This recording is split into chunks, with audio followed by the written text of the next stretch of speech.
Hey, what's up, everyone? Welcome to Well Talk. I am here with my boy Scott, Kenneth Scott, and I'm excited to have him come on here as a special guest to not only share his story but his expertise on all the different things that he's doing. So, Scott, I'm excited to Man, have you on here. I appreciate you, man. Thank you for taking time to come on here. man, no problem at all. I'm hoping, where you're at right now. I'm assuming this is Cali, right? Yeah, yeah, Yeah, man, yeah. you're a lot warmer where you are compared to where I'm at here in Houston. We got this winter going on. It's like 20 degrees. Whew. We trying to make sure pipes don't bust. So Oh it's man. cool. That's why I got sweaters rocking in the indoor. But other than that, all is well. Trying to heal my voice from screaming at preschoolers and kindergartens, not in a bad way, but just an No, exciting for way sure. because I'm the hype coach, man. I'm like, let's go get it. And so but I I'm love excited it. to be on, man. I appreciate you for having me. Yeah, definitely. So, yeah, don't worry about the voice because like I said earlier, I'm getting over a cold and I'm like, hey, we're going to make it happen no matter what. Yeah, Right. And facts. speaking of cold, yeah, you said you're out there in Houston. You guys have that cold storm. I know everybody out there in that area. So, man, stay warm. Yeah, stay safe and stay warm. Man, I'm trying, man. I'm trying. For sure. So, dude, I want to ask so many questions, but I do want to start out with just saying, like, where did this all start? Like because you do so much, right? Yeah, And I know that you have an awesome story that you share, but I want to have you kind of just introduce you and what yeah. you do and where it started and have listeners here and I know it's going to be inspiring to them and for them. So, yeah. Yeah. So for me, like you mentioned, I do a lot, but it all started from sports, growing Mm. up. My mom and my pops, I grew up actually in Houston, Texas. That's where I was born. Me and my Okay. mom moved to California when I was 4 years old. So as soon as she got her income tax, we moved Yeah. to California in San Bernardino County and stayed with my auntie and uncle until we was able to live on our own. And so then we moved to Rialto, California. Stayed there for a little bit. It was just me and my mom's just kind of thugging it out a little bit, Section For 8 sure. food stamps, welfare programs, living off her SSI Wow. check. And so, seeing my mom going through those tough times and navigating lupus, I had to kind of grow Mm. up faster than what I wanted to, and so, Mm. but the beautiful thing about my mom, she never complained about like the situation or circumstances. She was like, man, everything gonna be all right. We're gonna get through it. And Yeah. so it got to a turning point in my life where it was about 9 years old when my mom married my stepfather, which was my pops, who taught Okay. me everything, because growing up, I didn't have my father in my life. My father, was facing his own, demons that he had to go through. A Mm. quick note about my father, me and him have the same name. And so he was Okay. a celebrity figure out here in the Houston, Texas community, Mhm. for being a barber stylist. So you think about like the old school cats like Ronald Isley, but like the Isley brothers and all them like doing like all their stylist hair. And so Yeah. my dad was named the Great Kenneth Scott. And so after that fame and stuff kind of went away, he went down a deep dark path and got him into drugs and Mm. incarceration and stuff like that. And so me and him never got a chance to like as far as when I was growing up, never had a chance to kind of really see eye to eye or be in the same place. But that's why I'm Mm. grateful to have my stepfather, who I call my pops, Mhm. being my home as a father figure when I was 19 years old. And he kind of changed the trajectory of like my life because when I was just me and my mom, I was so clung to her because of her sickness. And so I never really went outside. I was just always inside making sure my mom was cool. And so when my Mm. pops came into my life, he gave me that exposure and he kind of like threw me outside. I was like, look, you don't come back in until the lights come on outside type of thing. And so, Wow. that Yeah. made me a lot tougher. And for Uh-huh. me, it came with brothers. So like my stepbrothers, I have two of them, Dejan and Trejan. Okay. I don't call them my stepbrothers. They like my real brothers, you know what I'm saying? And Uh-huh. so my younger brother, I've been with him since he was like 1, 2 years old. So he's all like, I'm all he knows as like a brother figure. And so Yeah. growing up, sports was everything to me because it felt like, man, this could be the vehicle for me to get out of this situation so that we can be able to get the fruits of the labor. And so my pops was instrumental in that. Like he Mm. like the drive and the discipline, the work ethic, like he developed that within me and was like, look, I need you to build up your belief system because you got it. And so so that led to me to become, national recruit out of high school. I had many Yeah. offers to choose from. I was a 4-star recruit. And then I ended up choosing University of Utah. I actually committed to him when I was 16. My mom was Oh pissed wow. off. She was Oh like, Utah, like, and mind you, you know where we come from, it's like minorities, you know what I'm saying? Like you never yeah. really see anybody outside of there, you know, until outside of the community, especially in San Bernardino County. And it's like, Yeah. you know, my mom was like, man, like you really finna leave? Like, and then all the people was like, man, do you know what's out there in Utah? And Uh-huh. so, but for me, I just had wanted something different just to diversify my language, you know what I'm saying? And kind of Mm, get molded into different groups. And my pops noticed that too. He was like, look, babe, this is going to be the best situation for him so he can stand on his own too, develop as a man, get outside of his environment, meet new people, right? And just grow. And so that's what, you know, what happened. Went to the University of Utah, had a great yeah. career there on the field, off the field. So on the field, I think I was top 10 by the time I left in receptions. And then off the field, had many awards in community service, which I'm really big in. Academically was huge because, you know, coming up, I was a 2.1 GPA in high school. And to go from that to Dean's uh, List in college, right? It was just the ultimate yeah. evolution. And so Uh-huh. on the field and off the field had great experience. You know, I met my wife there. Oh You know, she wow. was a Okay. basketball player. She was a hooper, Gatorade national player out of high school. And so Wow. you know, so the Utah experience gave me a lot of things to carry over into like the professional life. And so after college, and I got a chance to, you know, have a short time professionally in the NFL with the Los Angeles Rams and in the CFL with the Montreal Alouettes, although it was Wow. short-lived.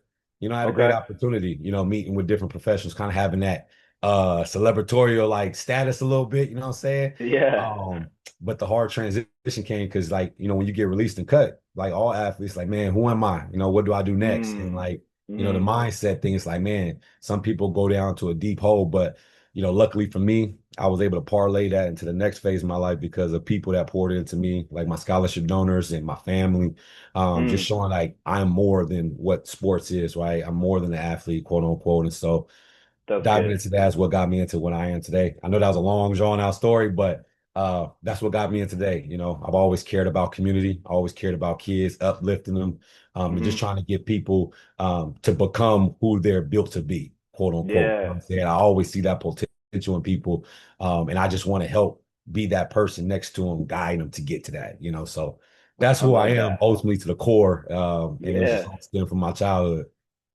That is so rich, and I think just that right there summarizing it shows like how much growth comes from not only just specific people being in your life, but the importance of like mentorship and even Mhm. having somebody that's looking out for you and helping you and kind of guiding you and coaching you, and so much there to say being a four-star athlete, recruit, coming out playing ball, going and playing for a while in the NFL and CFL, and then you got all this going on.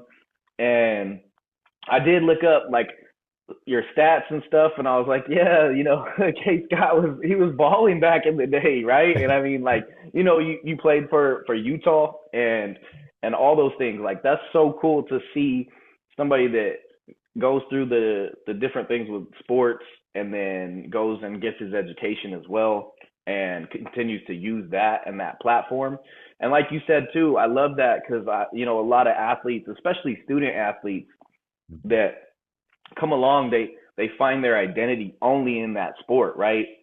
And Thanks. it's like if you take that sport away, then they're like they got nothing, right, in their mind. And so I Thanks. do want to ask too, like, how did you once that once football was kind of like, okay, this isn't necessarily what I'm going to be doing forever. Mhm. What was it that like helped you? Because you said like you love helping young people, you love Yeah. helping help people find their passions and stuff. What was it? Where was the spark? Yeah, it came during the University of Utah, like every summer or so, because that's the most time that we have to do things outside of like just our sport. Mm, Utah does a great job of like, all right, here, let's go into the community, dive into the things that you love. So for me, yeah. I figured out like, okay, what are some things I love? What are some things that I'm skilled at? What's some things that bring me the most fulfillment? And then ultimately, out of all those, how can I end up getting paid for it in the future? And so for me, like I used to do internships. So I used to work in sales. Mm, And I thought okay. that was so beneficial because it gave me like it provided like that same adrenaline that I get like rushing out on the field in the sales Mm. field because it was one of my old teammates and he was like, hey, he was the VP of sales at that time. He was like, look, come in, shadow, train with some people. And so that's what I did. And I just picking up the phone calls, scheduling meetings for the people, not knowing that it's going to Mm. help me down the line. And then Yeah. I will go in, work at juvenile detention centers, gang prevention centers, Oh suicide wow. prevention Okay. groups, and Yeah. so I started touching on all the things that I love, the things that I'm really good at, and it just started getting reps while kind of quote unquote for free because I'm just I mean I ain't really what I'm doing is just some internships, but I'm getting that Yeah. that experience and that skill, and so that's what was able for me to like kind of build my network and grow my network by also like Mm. growing my skills, and so I think I honestly the biggest gift throughout my career was getting injured because Mm. the my freshman year, my real freshman year coming into it, I was projected to be a starter as a true freshman, and I ended up getting injured. And then it Okay. was like me the following year, I came back, luckily got back into the starting lineup. Sophomore year, the same thing. And then my junior year was supposed to be the most impactful year. A lot Mm. of buzz. First game of the year, 9 plays into it, I get injured for the rest of the year. And so that Oh second wow. injury really made me think like, dang, what the heck am I going to do now? Because what if I can't play Mm. football again? And Yeah. luckily for me, my wife, who was my then girlfriend at the time, she had to medically hardship because of an injury. And so seeing her navigate that landscape, after post career, kind of helped Mm-hmm. me because she was like, "Look, what you gonna do?" And I was like, "Shoot, you Mm. right." And so that's what made me kind of double back and try to get that second degree, and which I did. And so just diving into all those, getting that Yeah. learned experience just kind of helped me figure out what I want to do after.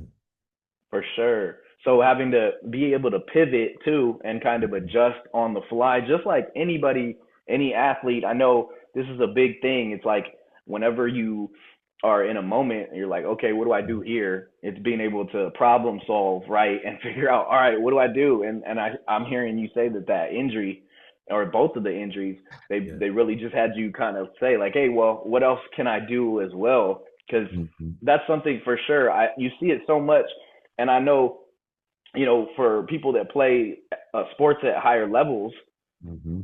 it becomes even more like it's just so important because they're like, this is everything.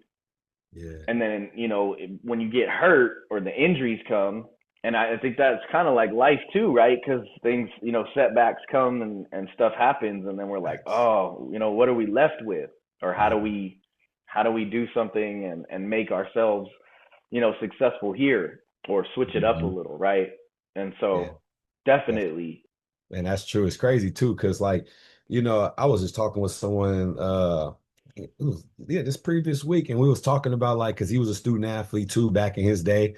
And Mm. he was just talking about like, man, everybody, every school, at the beginning of the year or whatever, every school goes through this. It's like, hey, we're gonna provide you information for when that time does come, when you have to transition, you'll Mm. be prepared. But Yeah. even though we're there in the rooms, a lot of people aren't receptive to that information. And so uh therefore they yeah. suffer. You know what I'm saying? And Yeah. so for me, I'm just lucky enough that I kept on getting that repeated notification of people like, hey, you should do this. Hey, you should do that. Yeah. Instead of having to learn that hard lesson kind of later on down the line when it's really urgent and you really ain't got nothing to stand on. So I was Mm. just one of the lucky ones to actually grasp the information, have people kind of reminding me and giving me notifications like, hey, you may want to look out for it just in case. Boom, boom, For boom. And sure. so I was Yeah. grateful.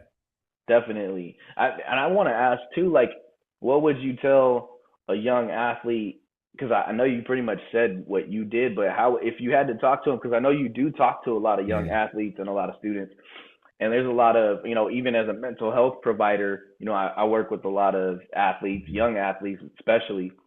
What would you tell them too to say, like, if they're navigating, hey, like they find their identity in sports, but and they're passionate about it, but they're like, well, what else can I do? Or if they're Mhm. all in on the sports, like, no, nothing else, right? How, Yeah. how do you talk to people when they come with that approach? Yeah. I just keep it real Mm. up front and then show them empathy after. So the realness part comes Mm. from we all know that at least 1% of athletes go pro.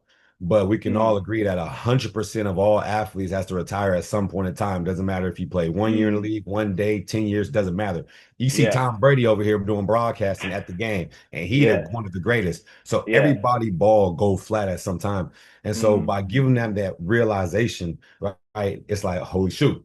And so like then now I'm able to like kind of like feed them into like, okay, well, let's talk about it. Let's remove sports aside, right? Hmm. But also, not only do we remove sports a lot, what can we pull from it from like the transferable skills? And so that's kind of when I was going to earlier. It was like, okay, what are some things you naturally love? Like, Mm. yes, you love football, but outside of football, what are some things that you're drawn to? And so for Yeah. me, what I was drawn to was like writing, music. Mm. For some reason, I love helping people. Like it's weird. Like so, if someone's life was like a puzzle, I'm the Uh-huh. one person that'd be like, hey, I think this puzzle piece go here. Like I'm always like in that type of mode. And so Yeah. then after you grasp like the things that you're like drawn to, like the passions, I'm like, okay, what are some skill sets that are attached to that? Like, so if I'm Mm. a writer, my skill set is I'm a really creative thinker. Like I don't know what it is. I Yeah. just know how to like nimble things together, put them together to where they mesh. And so that's a Hmm. skill of mine. Like I could see something, interpret a complex situation and make it simple. Okay, Mm. well, after I understand what I love, what I'm good at, and it's kind of like the Ikigai model, how can I get paid from it? Right? You know what I'm saying? Mm. Because I mean, if you're just doing something you love and something you're good at and you ain't getting paid for it, that's just a hobby. Like you're Yeah. gonna shoot, be homeless, helping the homeless, right? You feel me? That's So good. I That's try to good. tie all those things together, and then Yeah. ultimately it's like, okay, what brings me the most fulfillment out of it? Because a lot of times people do something they love, they do something they're good at, and they get paid for it. But if it's not Hmm. something that really fulfills them, they're gonna burn out. And as they Hmm. burn out, their work ethic decreases, and they no longer are good at what that said thing is anymore. So when I'm Hmm. talking to athletes or talking to individuals, I take them through that process of the Ikigai. It's a well-known tool that people utilize, but for me, that's what's helped. Like even right now, as a professor at Rice University, Mm. that's like the first lesson I take with my students because then that creates the foundation for them to kind of grow off of. I love that, and helping them identify their strengths and skill Mhm. set. Because Yep. you know what's crazy about that too is you'd be surprised how many people don't know their strengths or their Facts. skill sets, right? And it's Facts. like I'm not even kidding. Like I'll sit down with clients sometimes or people, and I'll say, list three things that you can think or identify as a strength or a skill set, and they won't be able to do one. They can't pick one, and I'm like, that's exactly why we're in this place right here. And Mm-hmm. so you identifying that is huge, right? Yeah. And Yeah. I just got lucky, man, with just being around the right environment. Mm. I was fortunate to like my scholarship donors. I don't call them I mean, they're in hindsight, they're my scholarship donors, but for me, they're like family. Like they've been there Yeah. through thick and thin. And like they've been there since I was a 17-year-old. They've been there since my first daughter was born, second daughter was born, when we got married, Mm. when my mom passed away. Like they were there through Mm. its entirety. Like, so to me, they're Mm. family. And so if it wasn't for them kind of giving me that exposure to like expand my thoughts and my horizons of what's Mm. possible, you know what I'm saying, outside of said sport, because kind of they were like my only like bridgeway in Utah, obviously, right? Yeah. That can help me see the other side because they were already on it. They understood the landscape. And so if it wasn't for them, man, it would have been tough for me to navigate those troubles I was going through. For instance, like when I first got released from the CFL, I was trying to navigate a place to where it's like, man, what do I do next? Right. And so Mm. for them, they Mm. was like, look, stay with us. And so I just stayed with them um, to where I can get on my feet because my wife was in Oregon, which is her own hometown, and she was pregnant with our oldest daughter. And, Mm. stability wise, because you're bouncing around from team to team, it's like you're trying to find a stable spot. Yeah. They helped me with that process. Like, look, stay with us, go get this job, build up money to where you can go then purchase a home for you and your family. And so Mm. just little things like that kind of help me not fall on my face as hard. And so like Mm. having those I guess pillows to land on was good for me. And Yeah. even my wife's family, staying with them. I just had good people, man, good support, you know what I'm For saying? sure. Yeah. And I know this may kind of sound kind of crazy, but like when I look back, and this is kind of like where I have like a lot of grace for people, now that I'm getting older. I look back, like for instance, I mentioned my father earlier, how my Mm, father, how me and him don't have a great relationship. And for so long, I held a grudge to him. And this is something I learned through therapy. I held a grudge with my father for so long. It's like, bro, you wasn't even there. You never came to a game. You never did whoop-de-whoop. mm, So I always had this like grudge or friction towards him. And it wasn't until the point where I kind of actually sat down. It was years later, like a couple years mm, ago, where I sat down with him and was just asked him about what was his upcoming, what was his upbringing, and it was me. And it's weird because we both had the same like turn, the same points in our life, but we a decision just altered it differently. So he got to a point where he's famous, did all that. mm, His parent passed away, and it took him down a deep hole, rabbit hole, and he mm, didn't have no support for other people to help him out. Me, mm, when my mom passed away, like I had support. I had people mm, that lift me up and stuff like that, so it wouldn't turn me that way. And so here I am over all these years with all this grudge holding and stuff like that. It helped me have some grace to like actually, lend to him and be like, man, look, you did the best decision based off the mm, choices you had. Luckily mm. for me, I had support. So I always tell people, man, support is the greatest thing that you can have, because that can be the difference maker between, actually someone being alive and someone not being alive, honestly. So that's something I Definitely, always tell people.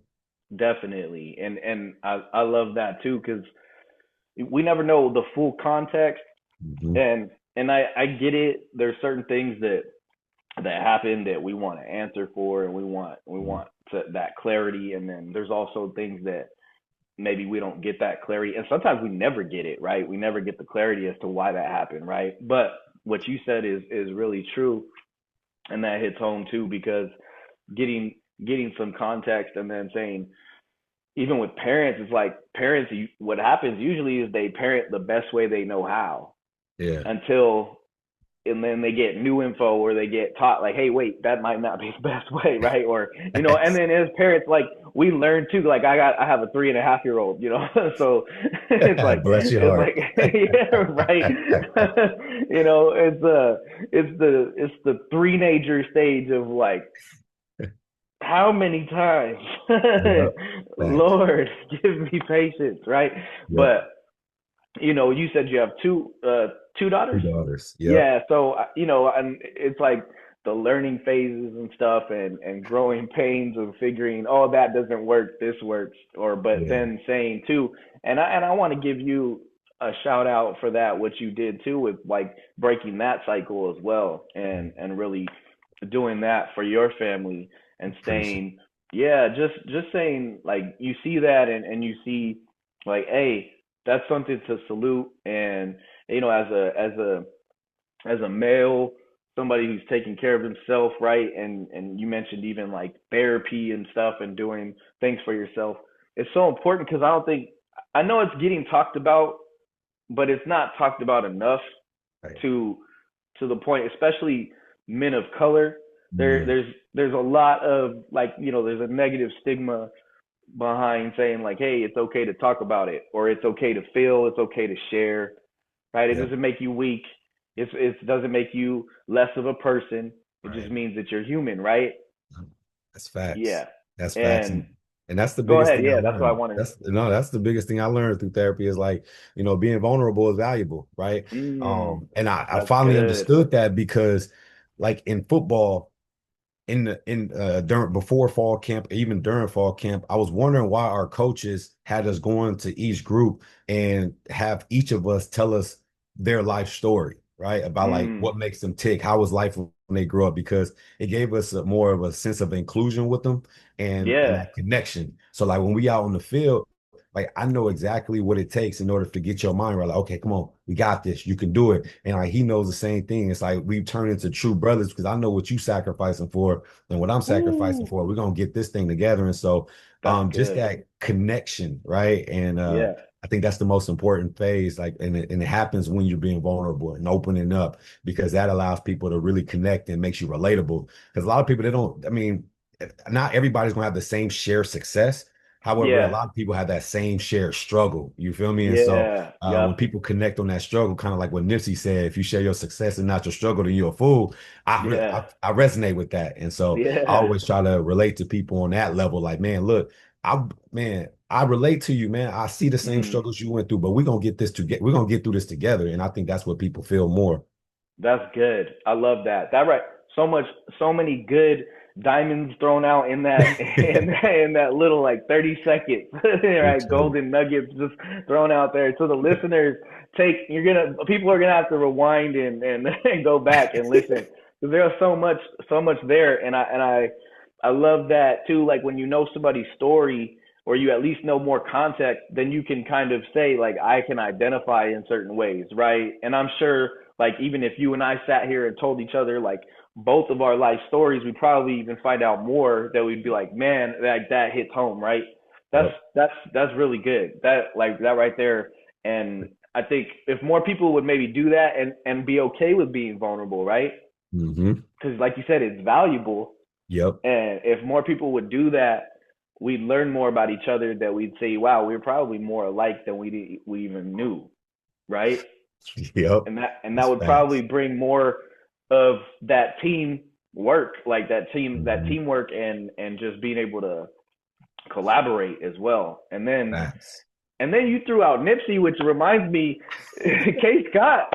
He's an artist. Yeah. So Yeah. yeah, tell us a little bit about the music because I listened to some of the tracks and yeah, I was like, oh, this is fire. Yeah. Appreciate So it. yeah, man. So when did the music? Because you said you're a writer, Hmm. and so usually when I hear that, I think lyricist. Because Hmm. growing up, for me, and my older brother my brother is 10 years older than I am, but Hmm. he was always doing stuff with hip hop and doing, he was always being just always into that, a lyricist doing stuff. And so Yeah. I started producing and started doing stuff with him too. And so hearing that, I always think, when did it start for you? Because being a writer and a lyricist, it resonates because I think it almost very similar to you when you said you start like the creative thinking and thinking outside of the Mhm. box. Like for me in my life, everything is a bar. I'm like, oh, Yeah. that could be a bar, Oh right? God. Facts. Right? Facts. You're like, oh, I'm sitting there on my phone, like, oh, this is yeah. So where did that start? Like Yes, for it's you, funny you even say that. So like when someone drops a gem, I'm like, oh, that's a bar. Like so that I'll be right? thinking the same. I'm like, oh, you just said a bar, and so I'll be Yeah, thinking the same exact way. But for yeah. me, it started early on when I was about 7, 8 years old. Mm, It actually stemmed from my mom because like I when I was younger, I was scared to express like the things that was going on, and my mom would mm, always ask me like, hey, what's going on? You all right? What's going mm-hmm, on? So she was like, look. And she noticed that I used to write a lot in like a journal and stuff like that and do poetry. She was like, look, if you're not brave enough, but mm-hmm, if you are not if you don't feel that you can share it, openly, like verbally to me, put it mm-hmm. in your music and then I'll listen to it later Mm, type thing. And so that's kind of like what got that's me into like real. the Yeah. storytelling, kind of the expressive, art. And so I just kept that going through Yeah. as I got through the stages and then over time, as I like started writing and I was like, man, I need to put this to like some instrumental. So I'll go on YouTube and stuff like that and get the free type Yeah. beats. Yeah. And then Right. I learned my love for like the engineering side of things, like working with Mm, like the compression, equalizer, saturation, like just all that, like from yeah. mixing and then moving Mm-hmm. it over to mastering, learning the DAW and things of that nature. And so like my love for music came from early on and it's kind of like gradually increasing and like sonically, I'm like, dang, I like the way they put that together, that together. Sometimes I Yeah. isolate certain instruments, like, man, I love the way he put that right here in this ear, Mm. like the way. So I nerd out over the engineering process, and it all started For from sure. like the love of writing and exploring. Like, man, not only is the writing like evolves the storytelling, but like the instrumentation does too. And so Yeah. I've been doing it ever since I was about a youngster, just as a way to express. So that's how I got Definitely. started. And that's so cool because it's true. It just like the expression part and just being able to, you'd be surprised too. Like maybe people can't verbalize it by talking about it, but if they Mhm. write it down or they like put it out in music, it comes out in a different way. That's what I love, man, what your mom said. If you can't tell me, then put it down, write it down, and then I'll listen to it later. That's Yeah. so real. That And like wow. it's crazy because this is like even though she's passed, like I still have that same motto. So like like my music now, even though she's not here physically, like to Mm-hmm. me, it feels like I'm speaking through like a spiritual realm. I know it sounds crazy, Mm-hmm. but that's just like how I perceive music. And even the Yeah. better part, like when I go to these detention centers and stuff like that, and I see these kids in juvie, and I go speak to them, something that Mm-hmm. we can all relate to is like music and lyrics. Right. Right. And so I Right. asked them, Mm-hmm. okay, what's your favorite song, lyric, or quote? Whoop de whoop. And they tell me, I'm like, okay, well, tell me the story behind why you love that. And so it gets into Yeah. the story, and it makes them dig in deeper and share and express it easier than if I just say, hey man, tell me about yourself. Like if I Yeah. can, make that relatable to them, then it's easy for me to open up. And what I found is like when like juvenile detention centers like put like the microphones and stuff in there, it made it Mm-hmm. more inclusive, more collective, because people just wanted to start sharing bars, and it just made it a whole feeling. So like Yeah. I love music. I think it's a great way to put people together if you're using it the right way, because it's a weapon, Definitely. whether it's good or bad. Right. But I love it. Yeah, no, that's cool. And I was actually gonna ask you like, what things do you do for self care? What do you do to Mhm. take care of yourself? I'm assuming music is one of those because it goes all the way back to even when you were younger. Yeah. And yeah, and that's a question too that I mean, going back really quick to what you said too, it helps. It like brings people to relate. You can relate to like, oh yeah, that song, I love that song, or that bar, that lyric, right? And then it brings out more for people to have that dialogue. And just thinking about for you, you got music. I know you had sports and stuff. What else did you do, or do you still do, to take care of yourself? Because the platform here is also, it's well talked. It's like, hey, what else Yeah. can what do people do? And Yeah. everybody has something different. We all Yeah. do different things, but you know, you're a dad, you're a husband, Yeah. you're also a entrepreneur. You Mhm. said professor earlier. Yeah, Yeah. Okay.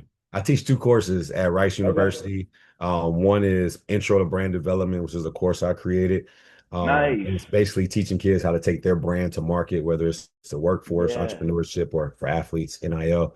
And then the Cool. second course I teach is critical thinking and sexuality, which is about healthy Mm. relationships, trauma, bystander intervention, et Yeah. cetera, to all the incoming freshmen. And so those Okay. are the two courses that I teach at Rice. But to answer your question about self-care, musically for sure. Yeah. I'm always working on something via music. But writing is one thing that I started to pick up Mm. on as far as like trying to develop stories, and whether it's a fictional or nonfiction. And lately what I've been doing is kind of being more observant. So like I'll Mm. see something, or even honestly, the biggest thing has been through conversation actually. So like I have a guy that's a mentor of mine, and I asked him to share a story, and he gave me a specific story when he was talking about like one of his fall offs about, when he was going for his law degrees, trying to get a doctorate. He fell into a deep depression, right? Because everybody in Mm. his family started dying, from his grandmother, his auntie, his mom, everybody just started like one by one just trickling away. So Uh-huh. much so to where it led him to homelessness. And so he gave me a vivid like scenario where he was sleeping behind a bus stop around some shrubs, Mm. and it was like early in the morning, and the sprinkler system just happened to go on. And so obviously he woke up, Oh, but he yeah. woke up to his body full of ants just biting him. And so as he's trying Wow. to get the ants off of him and his clothes off and stuff like that, he ended up running into the middle of the street, and the bus that was arriving at the bus stop literally like stopped like maybe 3 feet in front of him really hard. And the bus driver opened the door, was like, hey, what are you doing? And so Oh, that allowed the wow. conversation to open up to where my guy ended up going on the bus. And the bus driver was like, hey man, where you going? Where you headed? What's going on? He was like, man, I Mm. have nowhere to go. He was like, do you have family? He was like, no, I don't have any. Well, I have family, but they stay on the other side of town. And so long Mm. story short, they had a conversation, and the bus driver just stopped and was like, man, I can't even take you to your family because I don't want your family to see you like this. And so Mm. he dropped him off at a homeless shelter. And through that just interpretation of like him dropping him off at a homeless shelter to get him wrapped up and on his feet, allowed him to start creating programs and build like intervention services for homeless people, creating bylaws and stuff like Mm. that, and creating this whole organization to where now he's like grant funded to help people that experience homelessness. And even from the cognitive side, like holding classes and stuff like that. So Yeah. just that story alone, I was like, man, how can I like wrap something else into it and stuff like that. So Yeah. creatively, I do things like that. Like I hear stories Yeah. from other people and trying to add a twist and seeing like how can I use this story to kind of help somebody else. And Mm. then one thing that I picked up on lately is golf. I'm kind of like an Okay. addict now, where Yeah. Yeah. I got I just got some new grips because Okay. I seen someone from Utah purchase them and I know his father, so I like let me buy his new grips, let me get the covers. And so Yeah. I'm an avid golfer, man. That's what I love to do for Nice. self-care because man, the Yeah. smell of that grass, I don't know what it is, but I love being out there. Yeah. That's so cool. It's funny you mentioned that because I just started like I did golf when I was younger, a little younger. Uh-huh. My dad was like, "Hey, let's get you some clubs," and I kind of like did it, but now I'm back into it again. So it's funny you said that. So yeah, because I just started getting back into it and going to the range and stuff and all that. So self care, like finding all those different things, right? And I know golf, and I feel like once you get to a certain age too, you start thinking maybe golf. Yep. Yeah, for Facts. like for me, I'm like, hey, if I try to play a sport right now, I'm like, I got to stretch a lot and get All that. right. So it's cool to hear the different things that not only that you're doing for self care, but that like I do too, because it resonates as well. You know what I Yeah. mean? My boy be out there every week, huh? He be out there at the Yeah. course. I see you. Right now, it's funny too because it's like I was telling my wife, I was like, oh, I'm gonna have to get some clothes, and it's Oh, like, oh, okay, when is that gonna happen? Yeah, you gonna spend that bread too, huh? right, yeah, Shoot, man. exactly. So so at this point, it's just learning all the fundamentals again, but all Yeah. that. But you saying that brought that to my attention. Just saying like all the different things that we can do for self care. I think is so important, right? And Facts. learning, and then the creative writing side of things, and all of that. And I love it. And I think all of your story just goes into showing people like, hey, you don't have to also just do one thing. You can Yeah. do True. different things and be good at different things and apply yourself in different areas because it's really like it's cool to see that because there's a lot of stuff that I know people have this mindset of like, well, I gotta just find one good thing and then that's it, and I can't do other stuff that maybe I love or that I'm passionate about, and Mhm. it's finding how to ways to put all that together, right? Yeah.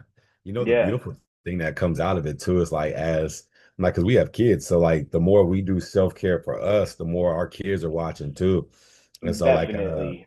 one of the biggest things like when I started writing, I wanted to write children's books for my kids. So like, if Mm, I'm gone, like they will at least have something they can like hold on to. Like for instance, like my mom, before she had passed away in her latter years, she was writing in journals, and her biggest thing was like she wanted to be an author so that her story can help other people who are going through lupus get through it. mm, And mm, so since she wasn't able to like finish the obviously the book to publish it, I had to pick up the baton and take all her journals, the black and white of things, and formalize it to where all the stories were structured and add color to it so that I could put it out on the market. And so that's what got me into thinking like, dang, maybe I mm, need to do the same thing because I don't know when my last breath is. And so that's what kind of like created that urgency for me to continue writing or want to write. And so like mm. literally it just it was last night. My daughters, they were sitting on the couch over here and I'm over here doing some writing. And she was like, man, dad, we famous. I was like, what you mean we famous? She was like, man, everybody at my school talk about my book, because I put her name like on the Brooklyn Dreams Big and stuff like that. And she Yeah. was like, everybody knows me and my sister, like because of the books. And so I thought that was so cool, just That to is kind of like cool. it's just a reminder, like, man, the things you do, like whether good or bad, is gonna transcend down to your kids because they For sure. watching every single thing and scoping Yeah. it out. So, I always try to remember, like, man, if I take care of myself, then it's gonna like naturally, go down to my kids because they watching every single second. That's good. Yeah, it's true. They're literally watching and I'm listening to famous, Dad. everything. Oh, That is shoot. classic. You're like, what do you mean? You're famous. This is my book. And He that's said, so true everybody though, know because me. yeah, everybody does. That's so true though. And I thinking of that, I'm thinking of my son, and I'm like, yeah, man, there's certain things that he'll say, and I'll just be like, wow, you're really listening to everything that we say, Facts. right? And then that's Mhm. why, of course, being accountable and showing them different things to say, hey, this is a healthy way of doing it, or this is, and again, their kids, I know that they switch it up Yeah. really easily, but that's so Facts. cool thinking about that too, the book. Man, you know what's crazy too? Like, I get when we come to this age, like when we get kids too, like I said this, like I said this story in my TED talk, but I'm gonna condense it. But like I remember like for kids, my kids helped me open up a little bit more too, like just kind of being more vulnerable in Mm, my actions as far as like showing emotion because like I remember the time when I was supposed to publish my mom's book and I finally published it and I was sitting in my office in my chair and I had the book in my hand. And so my daughter, she comes running in and sits on my lap. And as she's sitting on my lap, I show the book to her and I have it in my hand. I'm proud. And mm-hmm, she looks down and then she looks at me and she said, Daddy, who's that? And so for me, it was kind of like it was tough at the moment. And then mm, I remember like I was trying to hold back the tears, you know what I'm saying? Because I'm like, dang, she'll yeah, never know who my mama is, whoopty whoop. And so as I was holding down the tears, one of them things actually fell down. And then so she wiped it and she was like, it's okay, Dad, you can cry.